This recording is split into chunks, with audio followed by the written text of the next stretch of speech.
without further ado, we will begin. Today, I would like to see whoever didn't register, go ahead and register real quick by scanning this. I cannot let you get out of here without registering. Otherwise, there's no proof you were here. There's no proof that I'm talking to nobody.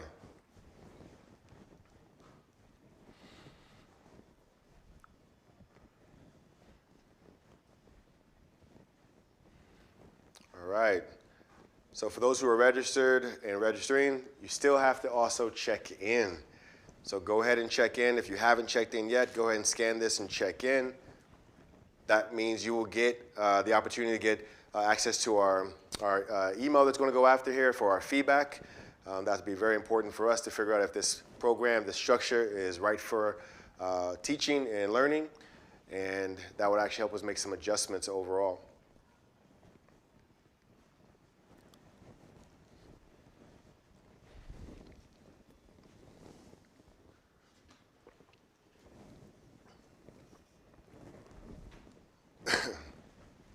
All right, while you guys finish that, we're going to go ahead and jump right into it. So today is really talking about kickstarting your entrepreneur journey. When we mean entrepreneur, you're an anteater. The whole thing is that you're an anteater, you can become an entrepreneur, but it really means you're trying to go through the process of entrepreneurship. No matter if you have no ideas right now, or if you've been holding on to an idea for 2 years, 3 years, and trying to figure it all out, or the pandemic hit and you came up with some concepts, some ideas that you want to work on, this is what we're trying to do, is try to get those ideas out your head. But before we can even talk about ideas throughout the rest of the programming, throughout this rest of this quarter, I really wanted to hyper-focus on what is going to be like actually tackling the entrepreneur journey. So if you're not an entrepreneur today, you don't consider yourself one, or you haven't actually done anything in business and you don't feel like you're an entrepreneur today, I hope by the end of this you can figure out how you can take some of the skills that you're going to learn and apply them to be able to go through the process, okay? So, like I said, it's going to be an engaging class. So right now, I'm going to ask a couple questions and see who can help me generate some response here. So, what is the entrepreneur mindset, right? What have you heard? What have you seen, right? What have you experienced, right? Who wants to tell me what they think the entrepreneur mindset is? Yep. And remember, the goal here is not about being correct. I think it's something that focuses specifically on production and innovation, involved in making new things, of course, for the end goal of profit. Okay, I like that. Go ahead. Like doing something that's never been done before. Okay. So an entrepreneur mindset, doing something that had never been done before. Got it. Anybody else? I think it's more than just come up with an idea. It's more about how we're gonna carry that out, how we're gonna keep forward, how we're gonna like carry out this plan for a long period. Okay. Okay. Yourself, sir? Right now I'm more wondering about how to promote business, or I just actually figured out what the meaning of an LLC was from my father. So just the legal, Don't worry. It just came off. acronyms and everything and the meanings of them. Okay. Sure. So the beautiful thing is that none of you are actually wrong. There's a lot of different perspectives. First and foremost, all of us have our own different perspective, right? Either the way we grew up, what we learned, having parents who may give you some knowledge or information about what things are or are not, being able to watch movies, maybe some movies inspired you, gave you some information what entrepreneurial mindset is or an entrepreneur may be. We all gain information from all different ways and walks of life. So there's no true definition. It is definitely going to come from the experiences that you have of what you think an entrepreneur mindset is. But if you were to ask successful entrepreneurs and or entrepreneurs who tried and failed, they will probably tell you that you have to have a certain mindset, most likely, to go through this process. Imagine someone going to go be a doctor, right? Being a doctor is not so easy. You go through the whole process, and then you also have to go through all the schooling, and then eventually you might make it into being a doctor, right? Maybe 8 years to 16 years sometimes, depending on what kind of specialty you're looking for. Who has to have a right mindset for that, right? Does a business person go through the process of a doctor? Not really, but the business person goes through the process of a business person, right? So an entrepreneur goes through the process like for an entrepreneur, and we're going to talk about the mindset is what is needed to go through that process. So a lot of you probably heard that the entrepreneur mindset is, is about being, forward thinking and being more innovative and things like that. That's great. But I want to give you guys a general definition to show you how this general definition is going to help cater to all of the other components of an entrepreneurial journey, okay? So one of those perspectives is the mindset, right? The mental fortitude. The mental fortitude of an entrepreneur to overcome the pressures of the unknown, the uncertain, and that which is unfamiliar. Okay? So, the unknown, the uncertain, and that which is unfamiliar. Can we agree with this definition, disagree with this definition, have something to say about the definition? Anyone? Agree to disagree? Have a different perspective? Okay. So if we can agree, right, that the mental fortitude that you need to go through something that is unknown, right? Imagine real quickly the time period where you were a high school senior and you decided you were going to go to school, go to college. You had no idea what college actually was, did you? You just knew. Someone told me it's going to be about education, and if I get a good education, I get a good job. You knew that was the perspective, but you didn't know anything about the process, right? So you stepped into the unknown with all of this stuff in front of you that you didn't know what to expect, right? So there's a lot of uncertainty. There's a lot of unfamiliarity of the process that you will go through, right? This is the exact same thing you're going to go through as an entrepreneur in the very beginning. So if we look at that, I wanted to make sure that at least you guys can see that the unknown is something that is going to always be present throughout the process of entrepreneurship. Until you actually find a problem that you want to solve, and that problem that's being solved, someone tells you it's going to be solved, and they're willing to either pay you for it or the problem that's being solved actually works, you won't know if what you're doing is correct. You won't know. So you're going to go through the process of changing and iterating and making adjustments over and over and over again. And it takes a certain mindset of a person to want to be able to do the same thing and over and over and over again, right? So who here plays sports? Anybody play sports? Yeah? What do you play? Not right now. What kind of sports do you like to play? Basketball. Basketball. So playing basketball. There's a different levels to basketball, right? So can you play in the NBA today? I wish I could. Yeah, you wish you could. I wish I could too. So now you have a certain confidence of why you think you can do so, right? Because you know you probably can do the training. That's not going to be the problem. You think you know you have certain skills today that can be honed to be better when you get to that level, right? So you know that you're going to put in what? That work, the effort, right? And that's the exact same thing I'm trying to get you guys to think about. You don't know necessarily the different levels of entrepreneurship yet. You haven't been through them, but you hear about them all the time. People becoming successful, an 18-year-old getting $1 million, X, Y, and Z. You see it all the time. You see people go through different stages, but are you willing to actually do what it takes to go through those stages too? Sometimes we think some people would just make it really easy, right? They own the magazine, they just graduated high school or graduated first year in college and they end up building something amazing. But we don't know what they went through. We don't know the journey. We don't know the unknown that they had to go through. We don't know any of their story unless they tell us what it was, right? So that's what's going to happen with you guys, and I want you guys to think about that along the way, along the rest of this workshop and the program if you guys decide to continue. So what I want you guys to do is think about a scorecard, all right? So this scorecard is really associated to a methodology that I came up with that's called the core variables game, okay? So we're going to play this little core variables game for a second. And if you've already been to the program and you know what I'm doing, don't say nothing too loud, all right? So the core variables game is you see questions in front of you. There are 4 variables that affect each and every single one of us on a daily basis. We are all affected by these variables, no matter what stage in life that we're at, right? But every person is affected by it, but we all have to deal with it differently, okay? So what I would like to see is that I'm going to ask these questions. I'm going to see if you guys can ask the questions and see if we can come up with these variables. So who would like to ask number one? Let's do it. Let's do it. What core?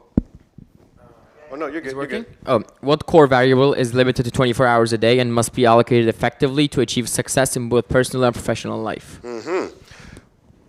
What core variable is limited to 24 hours a day? Huh? Time. Oh, are you that smart? Okay. So we got time. Easy, right? Easy. Who wants to do the third question? Yeah? Which core variable is crucial for maintaining focus on the right task and goals in a hyper-connected world? Critical for maintaining focus. What is this core variable? We all have to deal with it on a daily basis. Consistency? I like that. It's kind of close, but the focus is, consistency is more of like this thing you go through, right? The focus, to maintain focus, is critical for maintaining focus, right? Which one? Attention. Attention. Jeez, you guys are actually pretty good. All right, all right. What about the fifth question? Fifth question. What about you, brother? Which core variable determines the resources available to individuals and the financial freedom they can achieve? Right. Which core variable determines the resources available to individuals and the financial freedom? What core variable is this?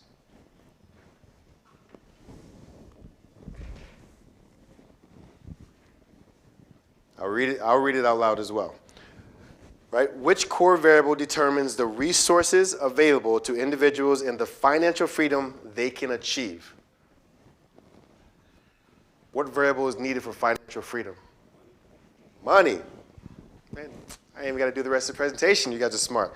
All right. Last one. I'll read it. Right? Which core variable is an inherent part of life? It involves the exploration of new ideas, opportunities, and strategies. Well, we already got time on the board. So take time in consideration, take attention in consideration, and take money in consideration. You want to use your time, your attention, and your money to go do something. You are doing what? Yeah. Risk. Smart. You're taking a risk, are you not? Because you could be doing something else with what? Your time, your attention, your money, and you could be taking different risks, right? Right? But every single day we all deal with this. I just want you guys to think about it for a second. If we all deal with it as regular human beings, right? We all deal with it. As an entrepreneur, you got to deal with it a little bit differently, do you not? You have to think a little bit differently how you're going to manage your time, how you're going to manage your attention, manage your money, and take on certain risks that are going to come out to have a certain outcome, right? But we all do that. So what I want to do is go over a quick video real quick to help you guys kind of put this into perspective. But the difference between someone who says, I want to be an entrepreneur, and someone who actually becomes an entrepreneur is the difference of how they manage their time, their attention, their money, and the risk in the process of becoming an entrepreneur. But a lot of that has to happen when you start changing the way you think about time, change the way you think about money, right? Change the way you think about the risk you're taking. And a lot of that starts with the growth mindset. So who knows about the growth mindset? Yeah, heard about it before? Do you know who was the founder, the one who came up with the methodology or the mindset behind it? Her name was Carol Dweck, right? Carol Dweck. She is a renowned professor, renowned researcher, but she felt like this topic had not been expressed enough, and people were confused what it means to have a fixed mindset versus a growth mindset. How do some people become so successful and some people don't reach that success, but they so want to obtain it? Some people have certain skills or a certain way of thinking, and she wanted to bring that to life a little bit. So let's go through this video real quickly. It's one video that we're going to go through today. I think we have two, but this is one that I wanted you guys to get because we're going to have a little quick exercise after. Uh-oh.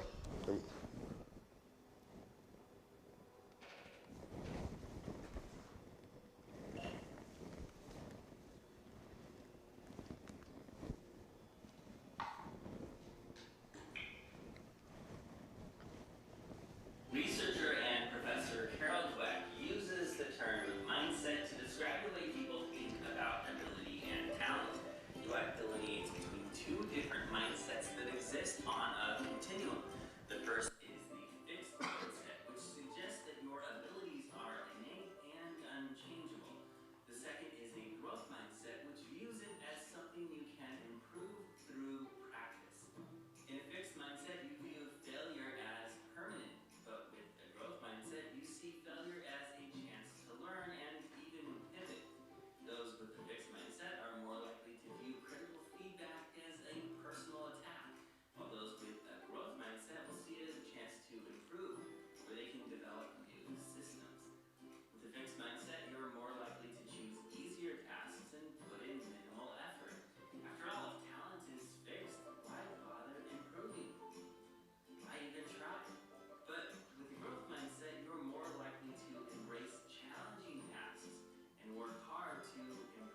abilities. Okay. All right. All right. So, if you didn't know about the growth mindset or the fixed mindset before, what do you think about this perspective? What do you think about it? Did you capture what they actually said? Did you understand and comprehend it? Yeah? So basically all they're actually trying to tell you is there's a difference in the way that when you speak and you say that you're going to do something, right? There's a difference in the way that you speak and how you're going to help yourself go through that process, right? If you have a fixed mindset about things, it's going to be probably hard for you to come up with new ideas and new ways of thinking, new ways of doing, new ways of acting, right? So if that's so true, then how can you adjust that? And it actually takes just a little step, right? So we're going to play a little quick game real quick. You see this little workshop in front of you right now, and a worksheet for the workshop in front of you right now, and it has 10 phrases on it. And in those 10 phrases, 5 of them are growth, 5 of them are fixed, but also 1 is the opposite of the other. So I'm going to give you guys 2 minutes real quick. You can probably take maybe get your pen or whatever you do. Put whichever one you think is a growth, put a G next to it. Put whatever you think is a fix, put an F next to it. And then connect them and see which one do you feel is the opposite of the other. And we're going to go through and have a little conversation about it. If you don't have a pen, I have some for you. Let me know if you need one.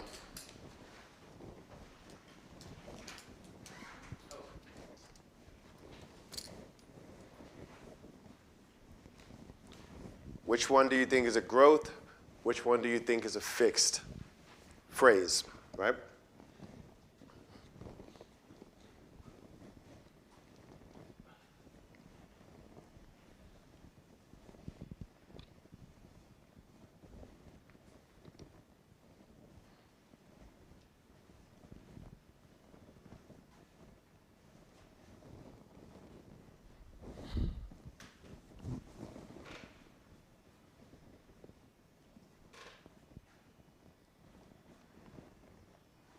All right, even though you have which one is growth, even which one is fixed, which one is the opposite of the other? Draw a line to the one which you think is the opposite to the other.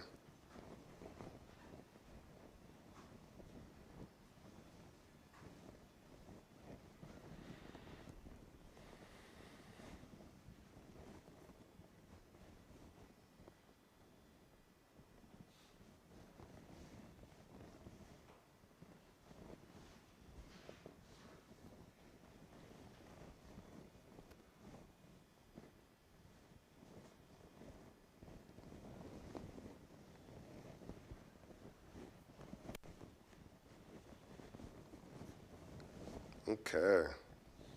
Got about 1 minute.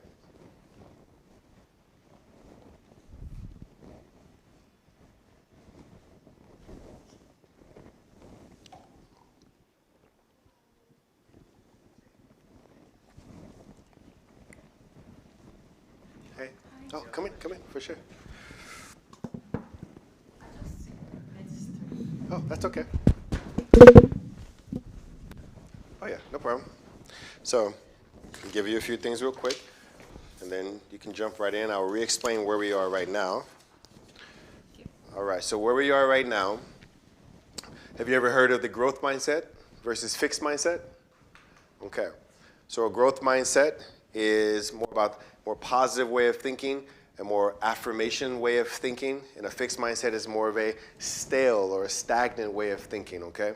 So what we're basically trying to talk about and try to think about is how can we identify when we are telling ourselves a fixed perspective or giving ourselves a fixed perspective by the way we talk, by the way we engage, right?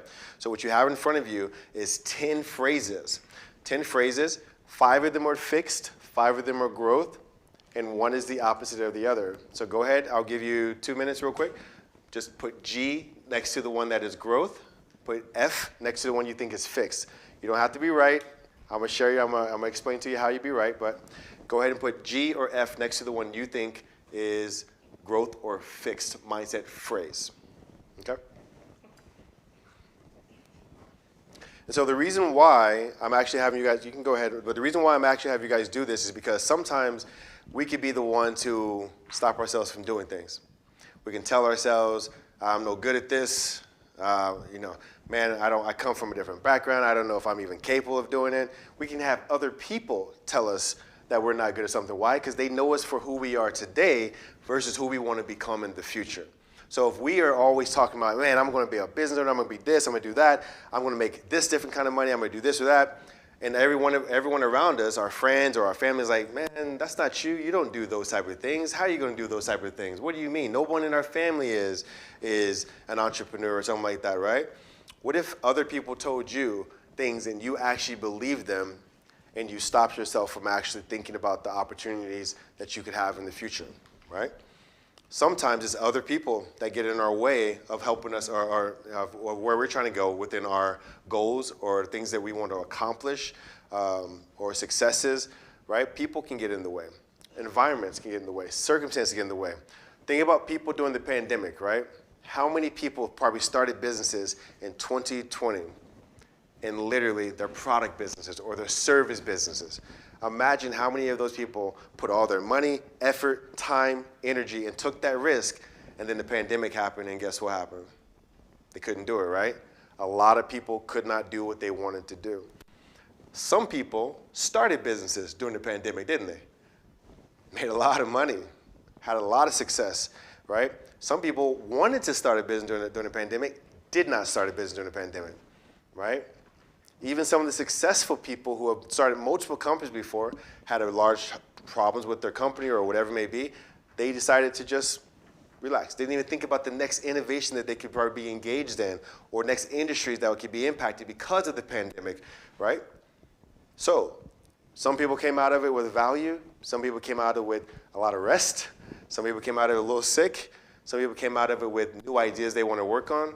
Some people came out of it with a business that they could work on, right? And all that starts with is a different way of thinking. Some of us could have said the pandemic stopped us from everything, and we can use that excuse probably for the rest of our life. We all could, because the pandemic was rough. But what about those ones who actually did something? What's the difference between their mindset versus our mindset, right? Okay. So what I'm going to do real quick is we're going to go ahead and do a matchup, okay? Once again, it's not about being 100% wrong and not about being 100% right. It's about where your mindset is right now and the way that you actually talk. So, who had, I can always improve on the growth? Yeah? Good job. And the opposite was, I made a big mistake. Who had that one? No? Yeah? You had that one? I don't know if it was connected them. You could, yeah. It was a fixed. Okay. But I think this one is also a good point because someone needs Hold on. I think someone needs to realize they have a big mistake, so I put them in the middle. Okay, that's fine. And here's the thing. If you actually say, you know what, man, I made a big mistake, you got two things to do. You can say, oh, man, I made a big mistake, and I don't know what else to do. Or I made a big mistake, and I want to find out what that was, and I want to improve, right? Think about yourself being in school right now, right? Oh, you know what? I said I was going to give my assignments, my work, 2 hours of study this week, and I didn't do it. I got a midterm tomorrow.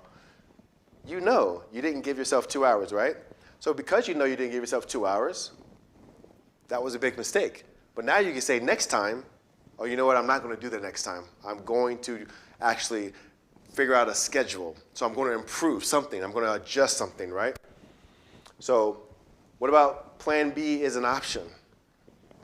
You guys get that on growth? Plan B is an option. The opposite being plan A.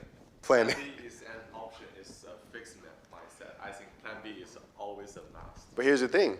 If you had a plan A and it didn't work, and you're like, you know what, plan A didn't work, I'm not doing nothing else. Yeah. I think Plan B is an option. Doesn't mean that it have to go with the plan B. It means that you can have an option to do something else, right? So it's not necessarily that you always plan to have a plan B. No one's saying that. But if you started off with plan A and plan A didn't work, the perspective is there another way? Is there something else I can do, which ends up becoming plan B, synonymously, right? So Got two more, real quick. What am I missing? Anyone put that in growth mindset? What am I missing? Opposite being, I'm not good at this. Anyone get that? I'm not good at this? No one got that one right? Okay. I wrote down it is what it is. It is what it is. So, what am I missing? It is what it is. Well, it is what it is. No. Think about it. If I say I'm not good at something, is it because I don't think I have the skill? Is it because I don't think I'm the right person? Is it because I lack the effort? We don't know. Everyone says this differently, right? I'm not good at this. But really, what you should be thinking about is, if I'm not good at something, was probably because I'm missing something. I'm probably missing a skill. I'm probably missing knowledge. I'm probably missing some perspective on how to be better at it, right? So the goal is that if you ever tell yourself I'm not good at something, rethink that for a second and be like, okay, hold on. What am I actually missing, right? So in business, you're trying to solve a problem for someone. You're trying to solve a problem. And if you thought solving the problem was this way, but you found out that it wasn't, then what should you do, right? What am I missing? Maybe my customer, the person that I asked, hey, does this solve your problem? No, it doesn't. Holy man, what am I missing, right? We all are going to have to go through that. Every business has been through more than one iteration. There's never been a successful business that got started off of one single idea and never made any adjustments. Not impossible, right? So, the last two that I want to go through real quick. How can I be of help? It's not my problem. Anyone want to get those two together? So, the reason why, you got those two together? Okay, give me your perspective. Like, it's just about helping others, I guess, like, in a way. If you say it's not my problem, then you're not, like, Right. trying to assist others. How can I be of help is more friendly, more Perfect. So, collaborative. the reason why that's important is because if you help someone else, you possibly could start learning how you can be better at helping yourself. Sometimes in entrepreneurship, we want to go do everything ourselves, right? So if someone comes to you and say, hey, I have this idea I've been working on, but I cannot fix it. I don't know what to do. I just don't know how to get past this next step. But they come to you because they think you might have some value, and you say, hey, it's not my problem. I don't know. Or you can say, how can I help, right? Because what if you're stuck in that problem? What if you're stuck? And you're like, I need help, but I don't know what else to do. And you're saying this, and you're telling your mentor, you're telling your friends, or you're telling your parents, I need help. And someone says, that's not my problem. That's you. Wouldn't you feel a little bit, like heartbroken? Like, Mom, that's not your problem. I know, but I'm your son. I'm your daughter. What? Right? I need help. So at some point, it's going to come down to where you, the person, you're going to need help someday. But if you've never, ever helped someone else, or you've never, ever attempted to go through the process, it's going to be very, very hard for you to actually figure out how to ask for help, seek help, right? So, other thing is, last one, I'll do it over again versus it is what it is. A lot of times we can say, you know what, I've tried this 5, 10 times. I don't know what else to do. It is what it is. Easy for us to say that. Very easy for us to say that. But in business, from an entrepreneur perspective, if you say that, that means you're really not trying to become an entrepreneur. That means you're also not really willing to go through the process of becoming an entrepreneur, right? You should be thinking about, how could I do something over? What do I need to reiterate? What do I need to change? What do I need to adjust, right? That's how you go through a different way of thinking, all right? So we went over the growth mindset. We talked about what an entrepreneur mindset is. You guys know exactly what that is from the perspective of how to gain it, right? So what I would like for you guys to do, not today, but when you get back, I'm going to give you access to a resource document that will have this information here, and I would like you guys to, on your own, start building your own personal manifesto. Your personal manifesto is like, hey, why did I even want to become an entrepreneur? Or why am I even interested in entrepreneurship? Why? What happened? Why am I different a little bit? Right? All my friends want to go hang out and go do something else. But I actually am here right now in this class. Like, what is it that brought me into this class? Why am I interested?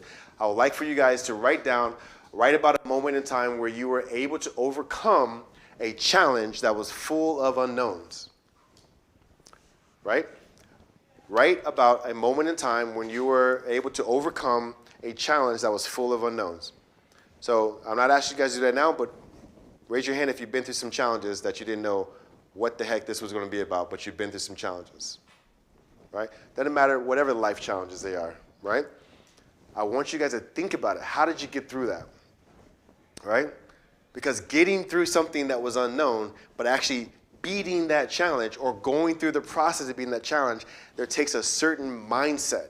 You have to think differently and do differently, right? In order to get out of that challenge. Every single day as an entrepreneur, no matter if you're running a company or you're just now starting to build a company, you're going to go through certain challenges. I don't have enough money. I don't have enough resources. I don't have enough people. I'm not smart enough. I don't know how to build the technology to build an app. Whatever it may be, you're going to go through these challenges. But the difference is about entrepreneurship versus everything else, it's going to test you every single day. And it's up to you to tell yourself, you know what? I've been through some stuff before. I can get through this too. Let me figure it out, right? That's what I'm asking you guys to do from an entrepreneur mindset, okay? So once again, you guys are going to get this presentation. So now you have information on the entrepreneur mindset, but we're going to go over what's the entrepreneur spirit. Who thinks there's a difference between the entrepreneur mindset and the entrepreneur spirit? The only thing is different? Okay. So what is your thought? Since you guys don't know what the difference is, which I'm not expecting anyone to, who can tell me what their thought is of what an entrepreneur spirit is?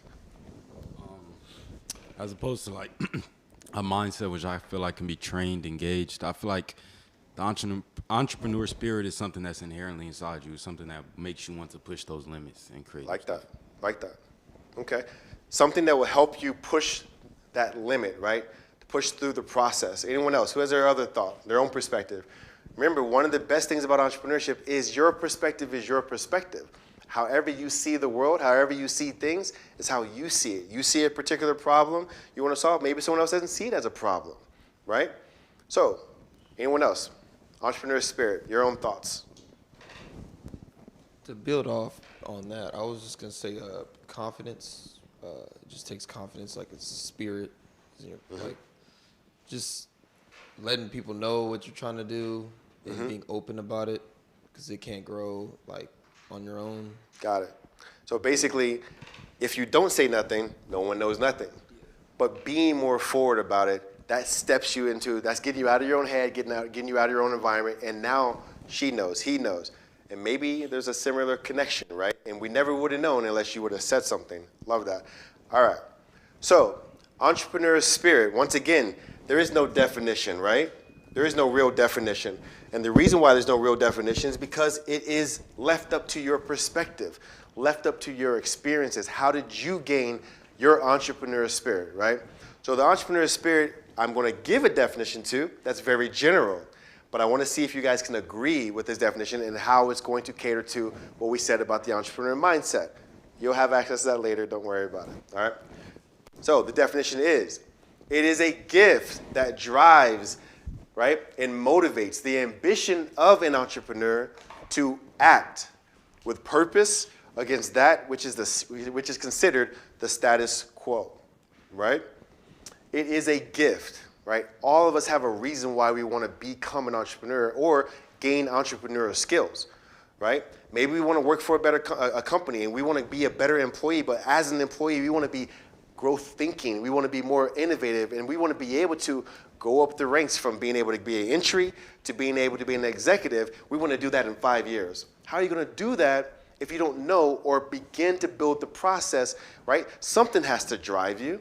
Well, maybe, you know what, maybe your parents got to become a doctor or an engineer or whatever it may be, and you're like, you know what, I don't want to do that. I want to do something different. What's driving you to do something different than what you know to be standard in the status quo, right? So we know for sure a lot of Asian families, right? Think about Shidrip, you know the whole thing. Asian families, we know what it is. Go be a doctor, go be an engineer, go be a scientist, go be something. We know that's always a stereotype, right? But we know there's a lot of parents who stick with that, right? Go be a doctor, go be this, go be that. And if you think about entrepreneurship just a little bit, it's like, why are you thinking differently? Mom was one, dad was one, uncle's one, cousin's one. Go do what everyone else does. That's a stereotype, right? And if we believe in stereotypes, we could easily fall into that process, right? But something's going to irk you if you're a creative person or an innovative person or someone who thinks a little bit differently? And then how do you get that spirit to go begin to act? That's why it's highlighted. Act with purpose, right? Not just to act, just to be spiteful of your parents, not to just be spiteful of the fact that you just want to be contrarian or different. Act with purpose. Why is entrepreneurship a process for you? Why is gaining the entrepreneur skills something that's really necessary for you? This is something each of you have to ask yourselves as you begin moving forward. I'll tell you one reason why I wanted to be an entrepreneur very, very early was because I didn't understand the term entrepreneur. I was frustrated. Someone brought it up to me and was like, entrepreneurship, man, you should go do this. You should try it. You did something amazing. You should go try to do that outside, right? Go do that again. I was like, what is entrepreneurship? I don't know nothing about this term. At the time, I was like 20, 25 years old. I had no idea what the term entrepreneurship meant. But entrepreneurship has been around us all our lives. People have small businesses in our neighborhoods, right? Big corporations, right? We see people build technology, right? We go to the library, that's still someone had to build that. Whatever it may be, it's all around you, but no one had ever spoken to me the word in 25 years what an entrepreneur was. That's weird to me. That was so off, so I decided to study it. I decided to go deeper and deeper, right? And I decided to get a master's degree in entrepreneurship, right? In innovation entrepreneurship.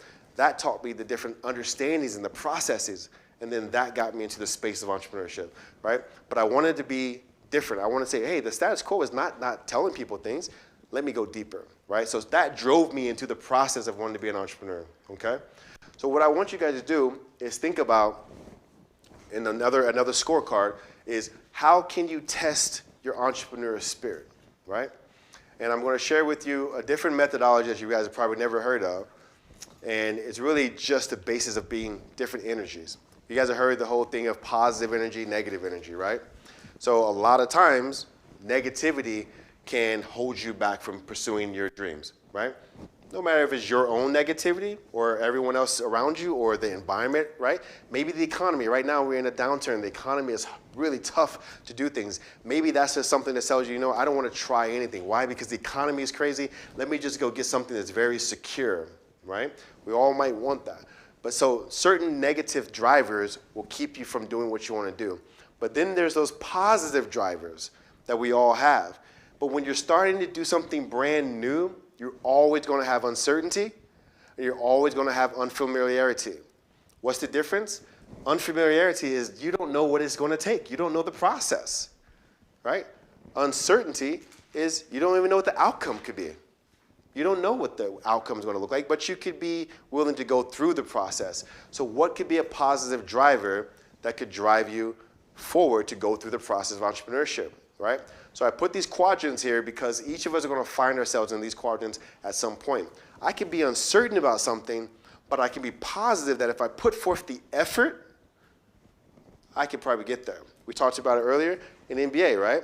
If you were given the opportunity, knowing your skill set, knowing your work ethic, knowing your hustle, knowing your ability to learn and be coached, you'd probably go after that, would you not? With the opportunity sitting right in front of you, right? So we all can base off of our reasons how something we can have positive drivers to help us go do something, act, right? So I'm gonna ask, whoever wants to share, what is one positive reason why you wanted to be in this class today, right? And or why you were thinking about pursuing entrepreneurship? Anybody? What is one positive reason why you were in the class today and also wanted to pursue entrepreneurship? I'm growing a photography page right now. Mm-hmm.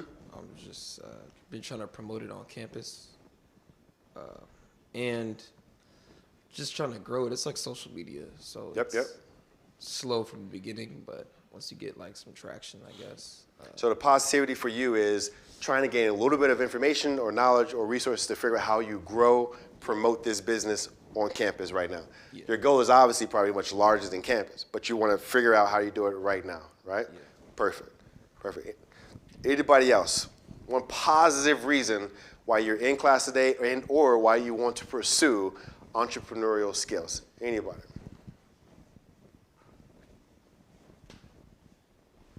Okay. So for me, like I said, one of the positive things another positive aspect for me was I had kids. I got kids. So when I got out the military, I was like, okay, did 10 years in the Marine Corps. What else do I want to do? I'm going to go bet on myself so that I can give my kids a better life, right? That's all it was. I want to give my kids a better life, right? And was it a bad life? No. But do I want to give them more? Yes. How am I going to give them more? Well, I didn't want to go work for an organization. I wanted to go do something for myself. So that's how simple it was for me. I want to do something more for myself and create value from that for my kids. Simple driver. What were some negativity things driving me negative? I just got out the military and I don't know nothing about entrepreneurship. No, zero. I don't know anything about how to go sell this or make money or whatever it may be. So I lacked the knowledge, lacked the experience, and everybody who knew me at that time was like, man, you're doing something way different than what you've ever done for the last 10, 11 years. How are you going to do it? How are you going to make money for the first year, the first 2 years? All of that could have been a driver to say, you know what, dude, don't go do this. You got kids, you're married at the time. What are you doing? Figure this out. Go do something else. All of those negative drivers could have stopped me, right? Luckily, it didn't. I had my first successful company in 2018 called Rock the Base, right? It's a live entertainment touring company catering specifically to the United States military, doing big concerts on military installations, right? Literally, success, right? Who can tell me how did I even get there? I didn't listen to the people who were giving me negative drivers. I would listen to what I wanted to do and what I cared about, which was find something else to do to bring value to my family. Simple as that, right? And allowing that driver to drive me through all those challenges, that was my entrepreneur mindset. That is how I established my entrepreneur spirit, right? And it hadn't stopped ever since. So if you guys can start looking at these examples for yourselves and identify what is this driver that's really going to cater, that you're going to cater to, something you can always go back to say, you know what, that's why I'm doing it, okay? So that's the entrepreneur spirit, all right? And this scorecard is going to help you with it. This video I'm not going to share with you today, but I have the link to it after. There's another video there to help you kind of understand some of the processes and strategies that you can take to kind of move forward, okay? So one other component, if you guys heard me, I've been talking about think, feel, act. You guys heard that yet since I've been talking? Right? Think, feel, act. Who can tell me what think, feel, and act is as it relates to us as human beings? What is think, feel, and act? Thinking first before you do something. Right? Thinking first before you do something. And then For sure. But what is it? Like, what exactly is thinking, feeling, and acting? What are they as they relate to us as human beings? To know what I want, what I don't want. Yes, for sure. That's absolutely true. But I'm going to give it to you a little bit differently. Yes, we all know we can think, feel, and act, but did you know that without being able to think, feel, and act, we are not human beings? They are our core characteristics that separates us from being animals. Our core characteristics, right? Each of us have the ability to think, feel, and act upon how we think and feel, right? Can animals think? Yes. Can they feel? For sure. Can they act upon how they think and feel? Yes. But some of the challenges with animals is that one of the easiest things that happen is fight or flight, right? Fight or flight. We don't always go through fight or flight in all of our situations. We have the ability to have rationale, judgment, right? Perspective, acceptance of other perspectives, right? We have something uniquely different than what we are as human beings and what we are as animals. So if you're an entrepreneur and, if you're an entrepreneur and let me check and see what this is. Hold on, real quickly.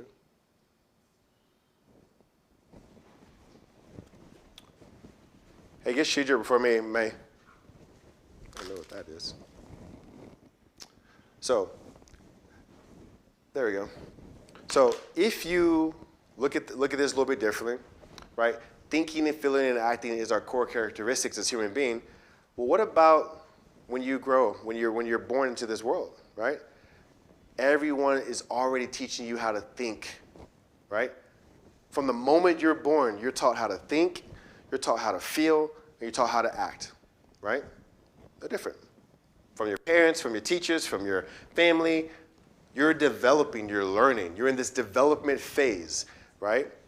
So if no one here ever told you about entrepreneurship, i.e. I just told you, I didn't learn about it until I was 25. How many of you are 25? Anybody? Holy moly, that's crazy. You now know about entrepreneurship way before I did. So some part of my life, there was no development that ever talked to me about entrepreneurship or the knowledge or the understanding or whatever it may be, right? So I don't have control of that, right? You don't have control here. From what ages? 0 to what? When are we developing with our parents and stuff like that? 0 to what? Maybe 19, 20, right? When did you leave your parents' house? Or not leave. When did you decide to go off and go to college? What age? 19? 21? What about you? 17? 18?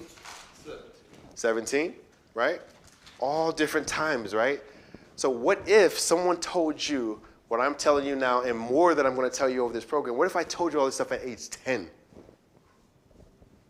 Wouldn't you be thinking, feeling, and acting differently than what you do today, right? If I told you at age 10, you would start to be like, what? No one told me that before. Really? Can I really do something? Can I really make money? Can I really do something with my skills? Can I really do something with my abilities? Can I really build a company? Age 10, I can start to do that. You can start to think differently now. You start to question everything that you've been going through. Who remembers that time period where your parents told you to do something, but then you're like age 13, 14, 15, and then you're like, I don't think I want to do that anymore. Who remembers the time where they went against their parents or went against a way of thinking that they were always told? Has anyone ever been through that process? Done something differently than what you were told to do? Yeah? Give me one example. Definitely when I started my first business, I guess. Yep. Someone was like, no? Yeah. Right? And you're like, nah, I want to, right? And you did, right? We've all been through that phase where at some point we have to learn how to adjust, do things differently than what we've ever done before. And that's what entrepreneurship is all about.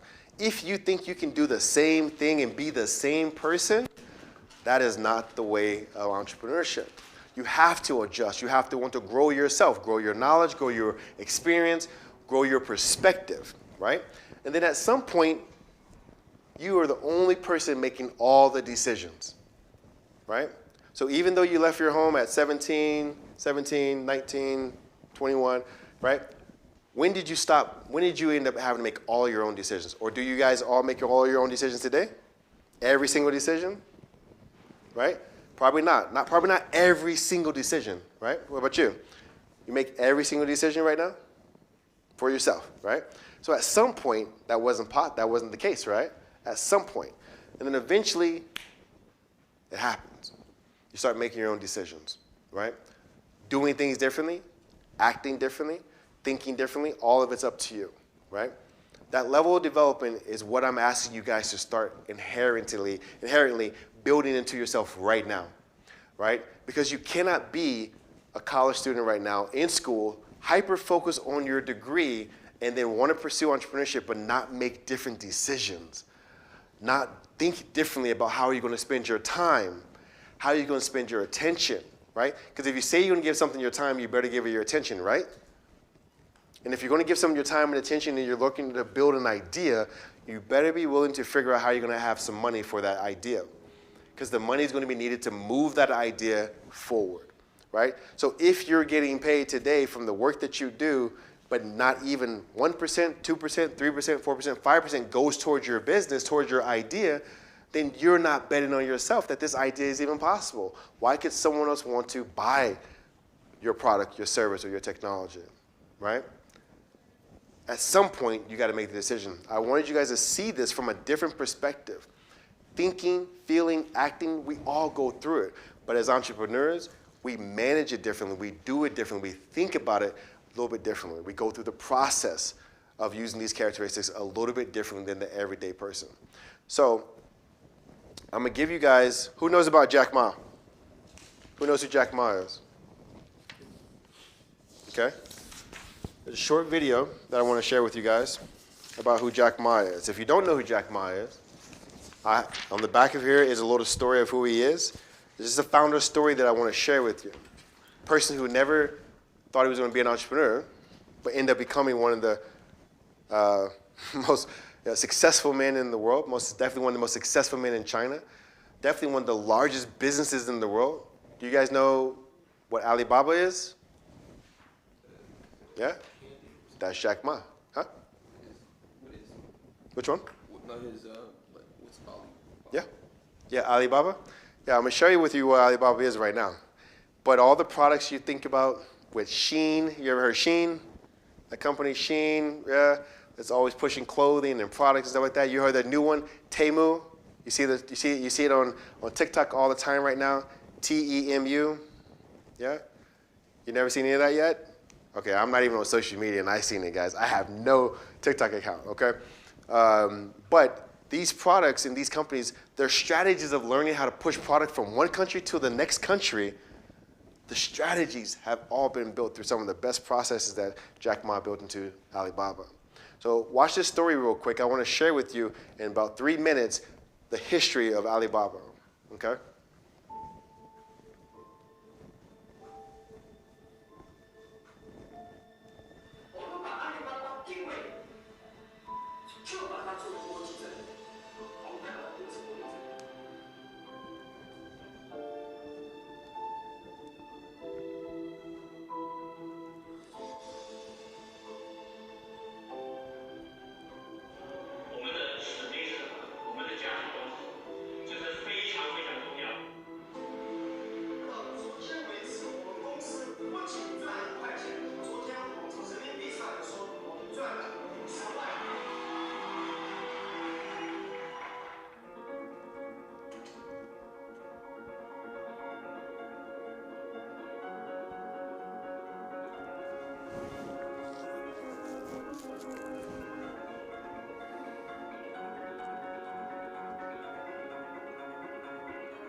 Okay, so for those who did not know, who remembers when the internet started? What year did the internet start, right, publicly? Who knows? What time? 98. Which time? 98. Not 98, a little earlier. 96. A little earlier. 90? 1993. when it was public to everyone. Prior to that, military government had access to the technology of the internet, right? But in 1993, Jack Ma heard about the internet in China and was like, what is that thing called internet? What is that thing called internet? Today, it's so commonplace, right? But what is that thing called internet? It sounds interesting, but I don't know what it's going to do. I have no idea, but what do I want to do? I want to learn a little bit more about that. He was a teacher at the time, right? Teaching, high school. He worked for Kentucky Fried Chicken at one point in time, right? And the challenge is that no one really else cared about the internet. No one else was talking about it in China. It wasn't a thing. So he flew over to the US, learned a little bit about what it was, and went back. So when you guys saw the video started, he was talking to people in his apartment, right?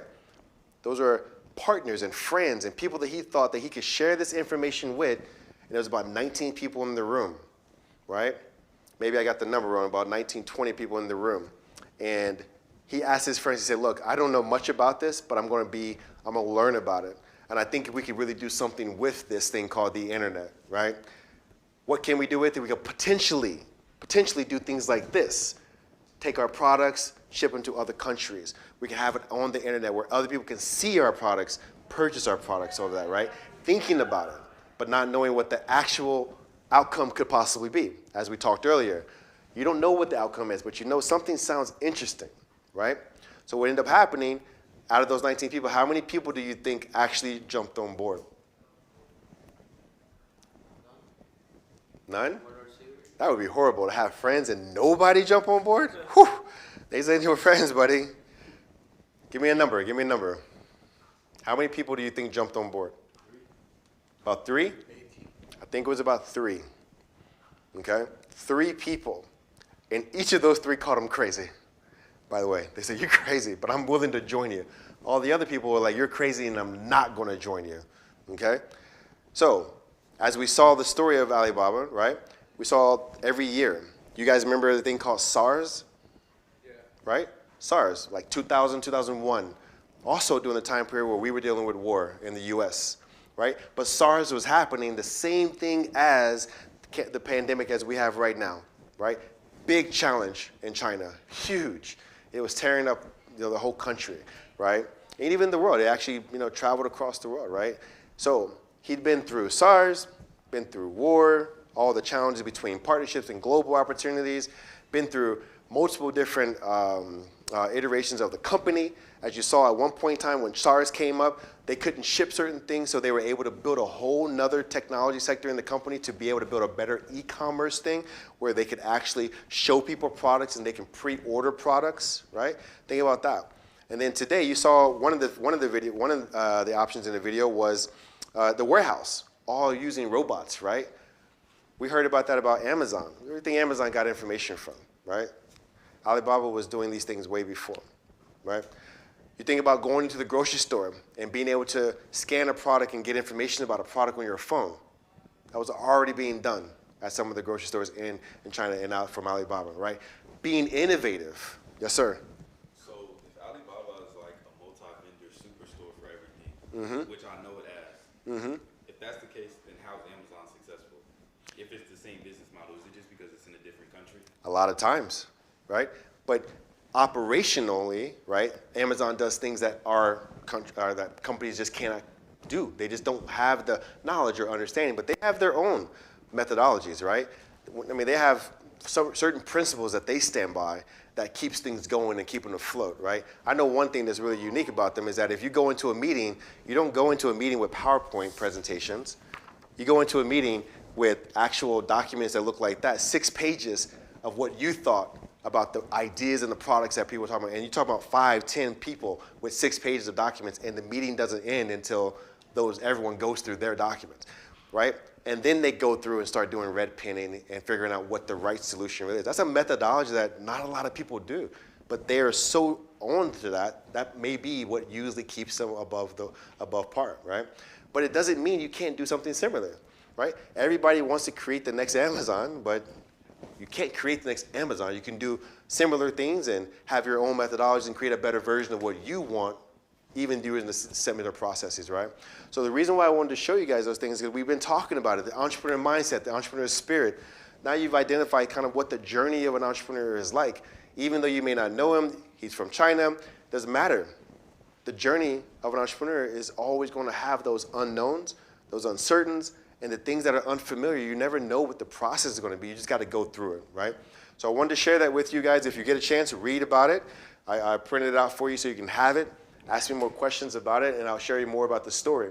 But to continue building your personal manifesto, right? We started with one. For those who were not here, you'll have access to the documents later. But the second manifesto I want you to do is your Entrepreneur Spirit Manifesto, right? Write about a moment when you decided that you wanted to become an entrepreneur or gain entrepreneurial skills. Obviously, you're here in this class for a reason. You don't pay for this class. This is a free class. It's all available to you, right? You're here versus somewhere else. Maybe your friends ask you to be somewhere. Maybe you're playing basketball right now before the sun goes down, right? Possibly. But you're not. You're here. So why are you here? What is the reason behind gaining this knowledge and this understanding? Because that's going to be something that's going to continue to drive you for the steps that you're going to take as you go through the rest of the program. For those who don't go through the rest of the program, right, you're at least going to walk away with the perspective of why these skills may be important to you and how they're going to be able to be utilized and implemented. Either you go work for a company or start building your own ideas on your own, right? So if you get the time, write about it, be honest to yourself about what it is, and then allow that to be something that's going to drive you moving forward. And we'll always talk about it throughout the rest of the program, okay? So next step. So we have some more time. We're going to go through about 2 more. I'm not going to go through everything on Entrepreneur Journey because we talked a lot about it just a moment ago, but I'm going to give you guys a lot of perspective of what the Entrepreneur Journey really is, okay? So who's heard about the Entrepreneur Journey? Yeah? Anyone ever heard the term Entrepreneur Journey? Right? So if you've heard about it, right, what do you guys think about it? What do you think it means? Right? Think about a doctor's journey, the journey of becoming a doctor, an engineer's journey, the journey of becoming an engineer, right? Think about a nurse or whatever it may be. There's always steps that you got to go through to end up with the end result of something, right? There's always a process. And that process begins way before you actually start. There's a mindset about it, right? Something has to drive you to begin, and then you actually start. And that's when you begin that journey. No different than an entrepreneur. Once you say you're an entrepreneur and you start deciding that you're going to go through that process of entrepreneurship, that's when you start to begin that entrepreneur journey. So today's class, we talked about kickstarting your entrepreneur journey. Right? We say that because you're a college student. You're an anteater, right? So as an anteater, you got college to focus on. You also probably have life situations going on. Maybe there's relationships going on. Maybe you have kids. Maybe you have a job. Maybe you have a career going on at the same time pursuing college, right? There's a lot of other stuff going on, and if you want to add entrepreneurship to that, you're adding another journey to your life. How are you going to do what? We talked about it earlier. Manage your time, manage your attention, manage the money necessary to be able to pursue those ideas and those goals. And the risk you're taking is that you're added another journey on top of your life's journey. How are you going to go through the process, right? So if you can have a definition, because there's no true definition of what an entrepreneur journey is, there's a lot of perspective. If you can put a definition to it, here's what I've been able to put in structure for you. It is the process taken to become an entrepreneur, right? The entrepreneur's journey is the process taken to become an entrepreneur, from ideation of the idea, the problem you want to solve, to the implementation of whatever it is you thought was going to be the solution that you're going to provide to that problem, right? Of a business idea, it could just be an idea. It could be a strategy. You work for an organization, you're thinking more entrepreneurial. How can we do things better within the organization? A strategy or an objective, right? To sell a product or a service or even a technology, or a mixture of all of them, right? This is a way where you can use this definition to keep you on par of what it is that you're doing. You're going through a process of the unknown. There's lots of uncertainty, there's lots of unfamiliarity, but you're going to go through this ideation process. You're going to make changes along the way. And eventually, the goal as an entrepreneur is to implement the ideas and the strategies that you put in place to potentially have value back, right? Value for you, value for your customer, right? Value back to the world, wherever you're actually doing. It's going to come in the form of a product, service, or technology, or a mixture of the three, okay? So understanding the entrepreneur journey, you gotta also know where you are right now, okay? So I'm gonna give you guys perspective of how you guys can look at your lives, of where you are right now as it relates to the potential opportunity to pursue entrepreneurship through the entrepreneur journey, right? Everything has a beginning and an end, just so you know, right? Every business gets started.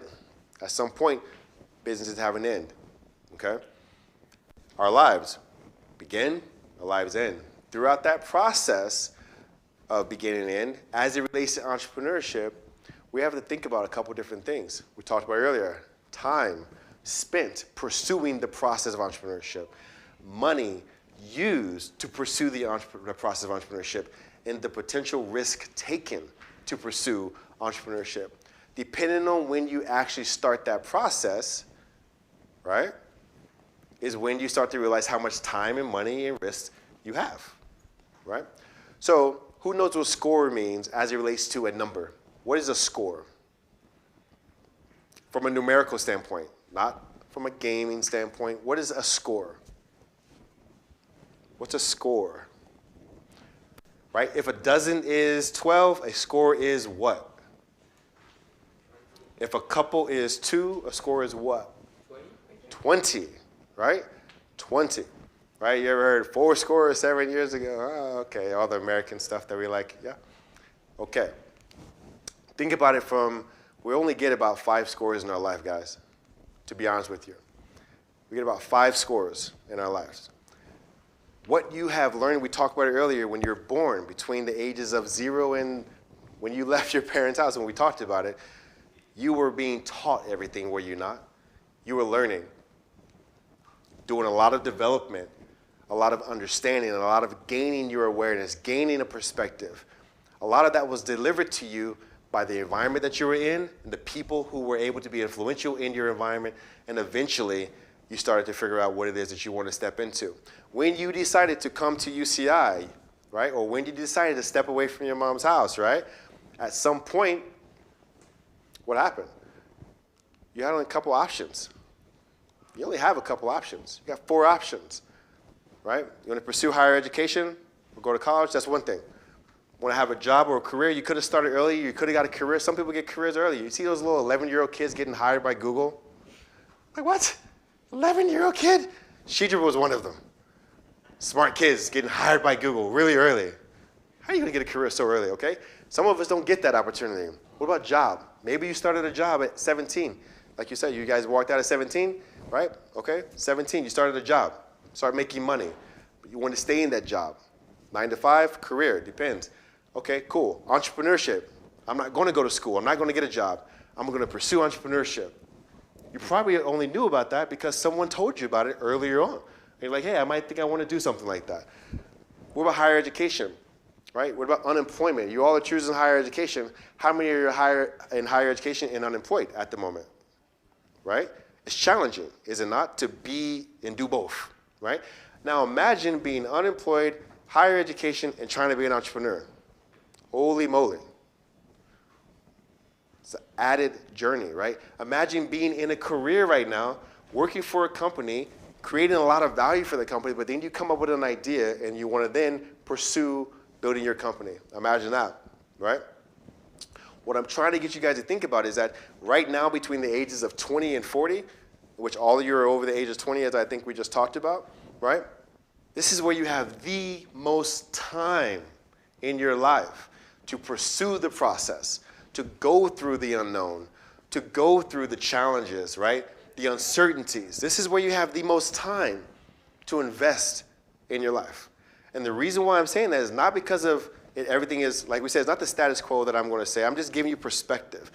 Between 20 and 40 and becoming 40 years of age, at some point, money is the most important thing and the most biggest focus on your life. Why? You want to retire. You want to kind of relax and know that you can not have to work so hard and do certain things. So between 40 and 60, by economic standards, this is where you should have gained the most amount of money between 20 and 60 that you're going to gain in your life. The most amount of money. People do become very successful and make a lot of money after 60. That's not an issue. But most people are going to make the most amount of money they're going to ever make throughout the rest of their life between 20 and 60.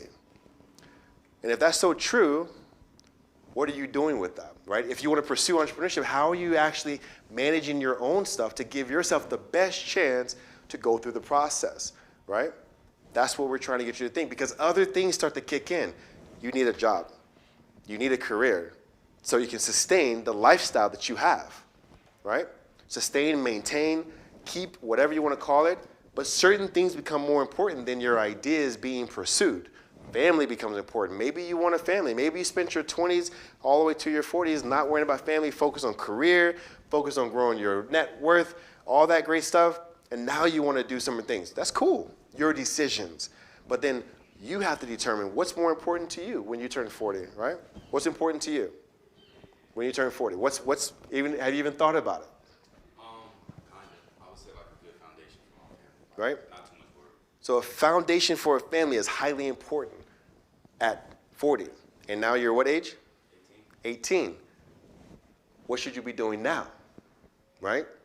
It's a simple question you have to ask yourself, right?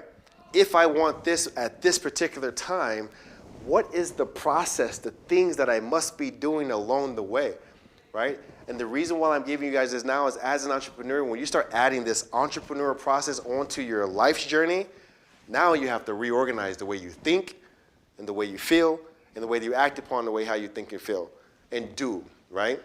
This is what this is all about, okay? So the other thing is that as you get older, 60 to 80, right, other things become more of a risk for you, right? It's not saying that you are going to be unhealthy, but health becomes challenging. We are human beings, right? We are not meant to live forever. We're not meant to live forever. Other things start to become a problem, right? Family dynamics. You want a family, you have a family, you got kids, whatever you want to call it. Things become more important, right? So entrepreneurship becomes less part of the life that you want to have, right? Retirement, lifestyle, all of that. And then, at some point between 80 and 100 years of age is when most of us human beings, we move on to the next life, right? We have a lot of people who have lived older, but they're not pursuing entrepreneurship as new founders and building startups, right? That's not what they're doing. So if you guys are really thinking about what you want to do, start planning on where that time period is and thinking about what you need to do now, right? With the time, attention, right? Money and risk that you're going to take along the way. I'm going to give you guys this too, but you can definitely take a screenshot of this. Play with it, adjust it, create value for yourself, identify where you want to be, and start figuring out how you can take some of those steps toward it, okay? Like I said, all videos are going to be given to you in a resource, so don't worry about the videos, but the videos are associated to just adding more and enhancing what we're thinking about. So we're going to play one last game, and I think this will kind of solve a lot for everyone. Is when we talked about time, and we talked about attention, we talked about money, we talked about risk. What my goal is today for you is for you who wants to pursue the process of entrepreneurship. I want you to start thinking differently about how you manage your time, attention, money, and risk. I want to give you guys a few minutes to look at this called the management game. We've been talking about time, attention, money, and risk this whole time. What I want you to do is there are about 20 phrases here that are associated to the management game. They're all associated to time management, attention management, money management, and risk management, okay? What I would like for you guys to do is put a T or an A or an M or an R by whichever one you think relates to that management perspective, okay? I'll give you guys 2 minutes to do that, and then we'll move on. There's no wrong answer here. The only way it's wrong is because I have it in a particular order, but I don't care about if you have it in a particular order. I just want to see how many you've gotten in a particular space so I can see where your perspective is. That's all I want to do from this. Okay?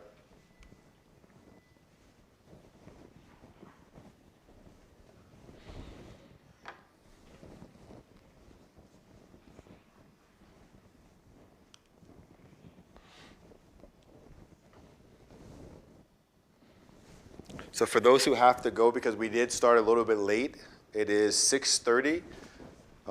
Just make sure you're keeping timing. We should be finished within about 10, 20 minutes max.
Excuse me.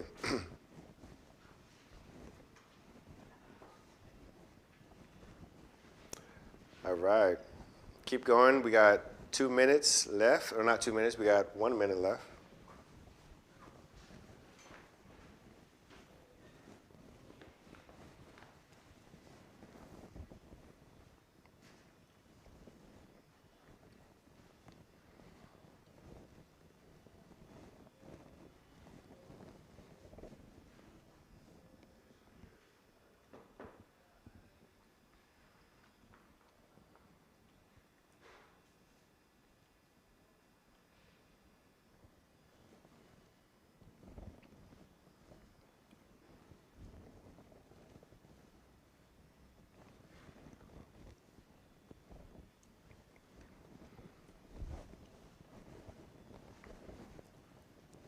All right, 30 seconds.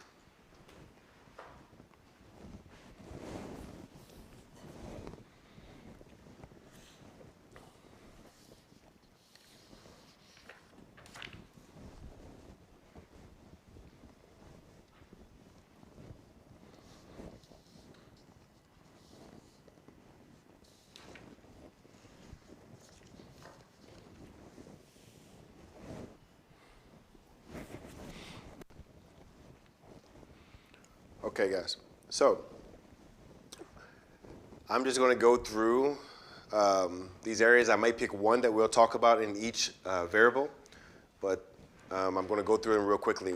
The purpose of this is just to look at different things that you will have to actually associate to time management, money management, risk management, and attention management, okay? It will help you start to think differently, do differently, and act differently as you start to add entrepreneurship to your life's journey, okay? So one thing under time management, or let's do all five. So all five, right? So if you are a great time manager, amazing. I am a okay time manager. Okay time manager. I have lots of other things going on, so I manage so many different projects. I manage being here as well and building programs and working here at the Entrepreneur Center and doing amazing stuff. But I also have other things going on in my life as an entrepreneur, as a father, right? There's so many other stuff going on that I manage time differently, but I'm not the best time manager because I've always had so much freedom in the time that I've allotted myself that I'm more flexible with my time. I'm willing to have things go up, go down, because I usually have most of the control of that. But when you don't control all of your own time, you have to figure out new strategies to make sure you're associating that and how it impacts other people as well. But as an entrepreneur pursuing something, you have an idea you want to get off the ground to bring to fruition, you got to figure out how to do a couple of things. One of them that I want to talk about is learn to just say no. What do you guys think I mean by that? Learn to just say no. What am I saying with that? Yes, sir. Like sacrificing, like you said, people wanting to like hang out or play video games or something, like you don't have time for that. You gotta focus on what you trying to build. So, and nothing's wrong with making sure that if you have your academic journey going on, your entrepreneur journey going on, you better have a social life going on too. You better have a social life. Entrepreneurship gets real lonely real quick because you're doing your own thing. No one knows you're doing your own thing, right? So it gets lonely very, very quick. And one of the craziest issues that we have in entrepreneurship is loneliness, imposter syndrome, things like that, because we're battling against ourselves. That's it, right? I want to get this done, so I'm going to spend hours on top of hours to get it done, right? We'll talk about it a little bit, yeah. So the process of becoming something that you're not. You can't say you're an entrepreneur today. You can say you are an entrepreneur from an entrepreneur perspective, but the end result of an entrepreneur is someone who is actually creating the value of something, of a problem that they fix or a solution that they have provided, right? The difference is that process of entrepreneurship is no different than your degrees you're taking. You can't say you are your degree major you don't say you have your degree unless you receive the certificate, right? But there's no certificate for entrepreneurship. No one's just giving you things because you go through school and go through the process, right? End result of entrepreneurship is not to just have the knowledge, it's to actually be able to implement, right? So when I say learn to say no, that means people are going to ask for your time. Everything is going to ask for your time. How do you end up saying no to certain things that are taking too much time from you, where you could be spending some of that time on your idea, on your business, with your team, right? That's what I want you guys to think about. All the other ones are just as important, such as delegating and outsourcing. One thing that I had trouble with in the beginning was delegating. Because I wanted to build on my own, I started delegating. I didn't delegate very much because I wanted to do it on my own at first. So that was a big, big challenge. But you have to learn how to delegate, right? So attention. So here's the 5 under attention. The one thing I wanted to go over was design your environments. Who knows what I mean by design your environments? I was stuck on that one. I didn't really understand. Oh, yeah? Yes, sir. Like choose who you want to be with, who you want to hang out with, and also the physical space where you live, where you work, all that kind of stuff. Very true. Very, very true. The environment is so important. If you are on your phone, have the iPad playing music, right? Have the TV on. You have 4 friends in the building. How are you giving attention to your idea? If that's what's supposed to be the time you committed to. I'm going to work on my idea today. It's going to be at 5 o'clock to 6 o'clock.